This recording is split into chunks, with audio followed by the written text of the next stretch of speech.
ខាង enemy សតតែម្នាក់ទេជន់ប្រាំងប្រោយញ៉ាផាំងរត់អដៃរត់ផាំងរត់ទៀត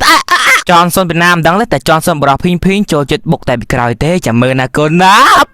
អូយថយឡានជាប់ប្រាំងទៅហើយថយទៅផាំងអូរត់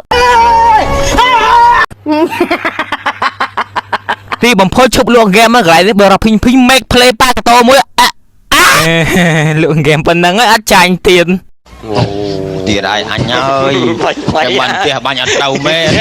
ឥឡូវមុននឹងបន្តទៀតអ្នកនរយើងចង់រកកន្លែងដាក់ពេជ្រ Free Fire Mobile Legends អីណាណាមួយឥឡូវខែថ្មីនេះមាន Starlight របស់ Bellary អញ្ចឹងអ្នកយើងចង់បានអាថោកអាចដាក់ពេជ្របាននៅខាងទី9អ្នកនរយើងចំណេញច្រើនសុវត្ថិភាពហើយលះតាន់ចិត្តទៀតហើយ link website ខ្ញុំទុកនៅក្នុង comment ហើយបើសិនអ្នកយើងចង់ support បរោះភីងទៅដាក់ពេជ្រហើយបើចង់ support បន្តទៀតអ្នកយើងអាចទិញកង្ហាតកបបរោះភីងបានកង្ហាតកបបរោះភីងសិទ្ធិមានធានាត្រឹមត្រូវបើយកទៅមានបញ្ហាអីធានាទៀតអញ្ចឹងកុំភ្លេចឆាតទៅ page ទូបរោះភីងនេះបានណាទុកនៅក្នុង comment អ្នកយើងចូលមក comment ទៅហើយកន្លែងនេះកន្លែងក្បាច់ TikTok អ្នកយើងដែរឃើញផាំងអើយអាចខ្ញុំធ្វើលេងតើចា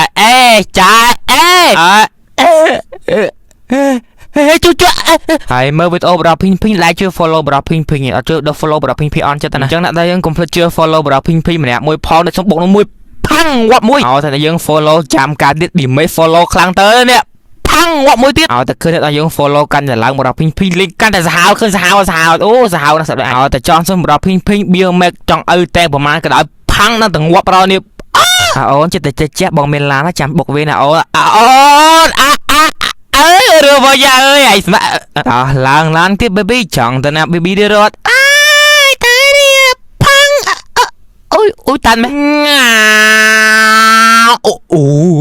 battery លេងតលេងប្រយដឹងតែខាងខ្ញុំមានចង់សុំនេះគេ clear លេងតែពេជ្រតែមែនចង់ទៅណាផាំងវត្តមួយលេ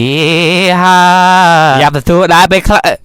ចាសាខំបោបរោះភីងខំលក់ហ្គេមប៉ុណ្ណឹងដែរចេះឈ្នះដែរនេះអូចាំមើលលេងក្រោយលក់ហ្គេមគេចេះម៉ែហ្មងចាំមើលឈ្នះដោយសារលក់ហ្គេមលក់ហ្គេមពេញនេះ